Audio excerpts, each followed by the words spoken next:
Teachers, ಇವಾಗ ನೀವು ಮಕ್ಕಳಿಗೆ ಈ ಸೌಂಡ್ ಹೇಳ್ಕೊಟ್ಟಿದ್ದೀರಲ್ವ, 3 ಸೌಂಡ್ಸ್ ಆಗಿದೆ. ಈ 3 ಸೌಂಡ್ ಆದಮೇಲೆ ಏನು ಮಾಡಿ, ವರ್ಡ್ ಹೇಳ್ಕೊಡಿ. ಇವಾಗ ನಿಮಗೆ ಗೊತ್ತಿದೆಯಲ್ಲ, ರಗಸದ ಅಪ್ರೋಚ್ ಮಾಡ್ತೀವಲ್ವ ಕನ್ನಡದಲ್ಲಿ, ನಲಿಕಲಿ ಅಪ್ರೋಚಲ್ಲಿ ರಗಸದ ಮಾಡ್ತೀವಲ್ವ, ಅದೇ ಥರ ಇಂಗ್ಲೀಷಲ್ಲಿ ಇದನ್ನು ನೀವು ವರ್ಡ್ಸ್ನ ಲೆಟರ್ ಡಿಕೋಡ್ ಮಾಡ್ತಿದ್ದ ಹಾಗೇ ಮಕ್ಳಿಗೆ ಹೇಳ್ಕೊಡ್ಬೇಕು. ಫುಲ್ಲು A to Z ಹೇಳ್ಕೊಡೋರ್ಗೂ ಕಾಯಕ್ಕೆ ಹೋಗಬೇಡಿ.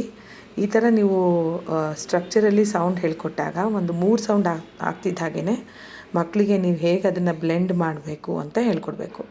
ಬ್ಲೆಂಡಿಂಗ್ ಅಂದರೆ ನಾನು ನಿಮ್ಗೆ ಹೇಳ್ದ ಹಾಗೇ ಲೆಟರ್ ಡಿಕೋಡ್ ಮಾಡಿದಾಗ ಇಂಡಿವಿಜುವಲ್ ಸೌಂಡನ್ನ ಕಲ್ತ್ಕೊಂಡಿರ್ತಾರೆ ಮಕ್ಕಳು.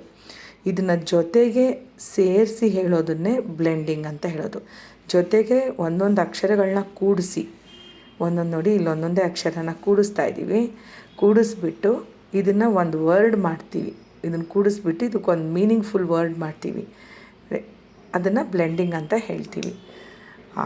ಮಕ್ಕಳಿಗೆ ಜಾಸ್ತಿ ಪಾಠ ಹೇಳ್ಕೊಡ್ಬೇಕಾದ್ರೆ ಬ್ಲೆಂಡಿಂಗ್ ಚೆನ್ನಾಗಿ ಪ್ರಾಕ್ಟೀಸ್ ಆಗೋಕ್ಕೆ ನಾನ್ಸೆನ್ಸ್ ವರ್ಡ್ಸ್ನು ನೀವು ಬ್ಲೆಂಡಿಂಗ್ ಮಾಡ್ಬೋದು. ಬಟ್ ಮಕ್ಕಳಿಗೆ ಇವಾಗ ಫಸ್ಟ್ ನೀವು ಹೇಳ್ಕೊಡ್ಬೇಕಾದ್ರೆ ಇವಾಗ 3 ಸೌಂಡ್ ಆಗಿದೆ ಅಂತ ಹೇಳಿದ್ರೆ ಇದನ್ನು ತೊಗೊಂಡು ಹೇಳ್ಕೊಡಿ. ನಾವು ಏನು ನಮಗೆ ಆಗಿರೋದು ಸೌಂಡು ಆ ಮತ್ತು ಟ್. ಸೊ ಆ ಟ್, ಆಟ್ ನೋಡಿ, ಆಟ್ ಇದೆರಡು ಸೇರಿ ಒಂದು ವರ್ಡ್ ಮಾಡ್ತಾಯಿದೆ. 2 ಸೌಂಡ್ ಜೊತೆಗೆ ಬಂದಾಗ ಆ ಟ್, ಆಟ್ ಒಂದು ವರ್ಡ್ ಆಯಿತು. ಸೊ ನಮ್ಮ ಮಕ್ಳಿಗೆ ಇವಾಗ ಇದು ಒಂದು ಸೌಂಡ್ ಗೊತ್ತಿದೆ, ಇದೊಂದು ಕಾನ್ಸನೆಂಟ್ ಸೌಂಡ್ ಗೊತ್ತಿದೆ. ಇದನ್ನು ಪಕ್ಕಕ್ಕೆ ಸೇರಿಸಿ, ಇದನ್ನು ಸೇರಿಸಿದ್ರೆ ಆಟ್, ಸ್ಯಾಟ್, ಆಟ್, ಸ್ಯಾಟ್. ಓಕೆ, ಇವಾಗ ಈ ಮಕ್ಳಿಗೆ ಇನ್ನೊಂದು ನೀವು ಬರೀ ಬ್ಲೆಂಡಿಂಗ್ ಪ್ರಾಕ್ಟೀಸ್ ಕೊಡಬೇಕು ಅಂತ ಹೇಳಿದ್ರೆ ಇವಾಗ ನಾನ್ಸೆನ್ಸ್ ವರ್ಡ್ಸ್. ಇದು ಈ ವರ್ಡ್ ಇದೆಯಲ್ಲ, ಈಗ ನೀವು ಟ್, ಆ, ಸ್, ಟ್, ಆ, ಸ್, ಟ್ಯಾಸ್ ಅಂತ ಮಾಡಿದ್ರೆ ಇದಕ್ಕೇನು ಮೀನಿಂಗ್ ಇಲ್ಲ. ಆದರೆ ಮಕ್ಳಿಗೆ ಬ್ಲೆಂಡಿಂಗ್ನ ರಿಪಿಟೇಷನ್ನು ಪ್ರಾಕ್ಟೀಸು ಜಾಸ್ತಿ ಕೊಡೋಕ್ಕೋಸ್ಕರ ನೀವು ಈ ಥರ ಮಾಡ್ಬೋದು. ಓಕೆನಾ? ಈ ಒಂದು ವರ್ಡ್ ಟ್, ಆ, ಸ್, ಟ್ಯಾಸ್. ಓಕೆ, ಸೊ ನಿಮ್ಮದು 3 ಸೌಂಡ್ಸ್ ಇವಾಗ ಹೇಳ್ಕೊಟ್ಟಾದ್ಮೇಲೆ ನೋಡಿ 3 ಸೌಂಡ್ಸ್ ಆಗ್ತಿದ್ದ ಹಾಗೇ ಎಷ್ಟೆಲ್ಲ ಮಾಡ್ಬೋದು ಅವರು ವರ್ಡ್ಸ್ನ ಅಂಥೇಳಿ. ಇವಾಗ ಈ 3 ಸೌಂಡ್ ಆದಮೇಲೆ ನೀವಾಗ ಈ ಸೌಂಡ್ ಹೇಳ್ಕೊಟ್ಟಿದ್ದೀರಾ ಅಂದ್ಕೊಳ್ಳಿ, ಇದನ್ನು ಸೇರಿಸ್ಕೊಳ್ಳಿ. ಟ್, ಪ್ಯಾಟ್. ಈಗ ಇನ್ನೊಂದು ಸೌಂಡ್ ಸೇರಿಸ್ಕೊಳ್ಳಿ, ಪ್ಯಾನ್. ವವಲ್ ಚೇಂಜ್ ಮಾಡೋಣ,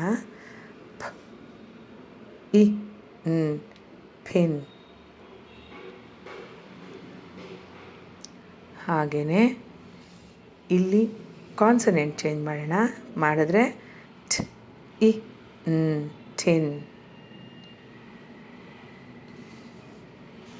ಇನ್ನೊಂದು ಕಾನ್ಸನೆಂಟ್ ಹಾಕೋಣ, ಸ್, ಇ, ಸಿನ್. ಆಮೇಲೆ ಇನ್ನೇನು ಮಾಡ್ಬೋದು, ಇದನ್ನು ತೆಗೆದ್ರೆ ಇದನ್ನು ಸೇರಿಸಿದ್ರೆ ಸೌಂಡ್ ಸೇರಿಸಿದ್ರೆ ನೋಡೋಣ ಏನಾಗುತ್ತೆ ಅಂತ. ಸ್, ಸ್ಯಾನ್. ಈ ಥರ ನೀವು ಮಿಕ್ಸ್ ಆ್ಯಂಡ್ ಮ್ಯಾಚ್ ಮಾಡ್ತಾ ವವಲ್ ಜೊತೆ ಕಾನ್ಸೋನೆಂಟ್ಸ್ನ ಮಿಕ್ಸ್ ಆ್ಯಂಡ್ ಮ್ಯಾಚ್ ಮಾಡಿ ಫಸ್ಟ್ ಕಾನ್ಸನೆಂಟ್ನ ಚೇಂಜ್ ಮಾಡಿ ಬೇರೆ ಕಾನ್ಸನೆಂಟ್ನ ಹಾಕಿ ಆ ಥರ ಟೀಚ್ ಮಾಡೋದ್ರಿಂದ ಮಕ್ಕಳಿಗೆ ವಿಜುವಲಿ ಡಿಕೋಡಿಂಗ್ ಮಾಡ್ತಾರೆ, ಕೇಳಿಸ್ಕೊಂಡು ಹಿಯರಿಂಗ್ ಥ್ರೂ ಲಿಸನಿಂಗ್ ಅವ್ರು ಡಿಕೋಡಿಂಗ್ ಮಾಡ್ತಾರೆ. ಕೇಳಿಸ್ಕೊಳ್ಳೋದ್ರ ಮೂಲಕ ಸೌಂಡು ಮತ್ತು ಲೆಟರ್ಗೆ ಡಿಕೋಡಿಂಗ್ ಆಗುತ್ತೆ, ಅವ್ರಿಗೆ ಲೆಟರ್ ಡಿಕೋಡ್ ಮಾಡಲಿಕ್ಕಾಗತ್ತೆ. ಜೊತೆಗೆ ಮಕ್ಕಳಿಗೆ ಇಷ್ಟು ವರ್ಡ್ಸ್ ನೀವು ತೋರಿಸಿದಾಗ, ಒಂದು 8-10 ವರ್ಡ್ ನೀವು ತೋರಿಸಿದಾಗ ಮಕ್ಕಳಿಗೆ ಬ್ಲೆಂಡಿಂಗ್ ಅನ್ನೋದು ಕೂತ್ಕೊಳ್ಳುತ್ತೆ. ಅವ್ರಿಗೆ ಬ್ಲೆಂಡಿಂಗ್ ಮಾಡಬೇಕಾದ್ರೆ ಫಸ್ಟ್ ಯಾವ್ದು ಸೌಂಡ್ ಬರ್ತಾಯಿದೆ, ಸೆಕೆಂಡ್ ಯಾವ್ದು ಸೌಂಡ್ ಬರ್ತಾಯಿದೆ ಅಂತ ಕೇಳಿಸ್ಕೊಳ್ಬೋದು ಅವರು. ಅದರಿಂದ ಅವ್ರು ಬ್ಲೆಂಡಿಂಗ್ ಮಾಡೋದನ್ನ ಕಲ್ತ್ಕೊಳ್ತಾರೆ. ಓಕೆನಾ? ಟ್ರೈ ಮಾಡಿ ಹೇಗಿದೆ ಅಂತ ಹೇಳಿ, ವರ್ಕ್ ಹೇಗಾಯಿತು ಅಂತ ಹೇಳಿ. ಓಕೆನಾ? All the best.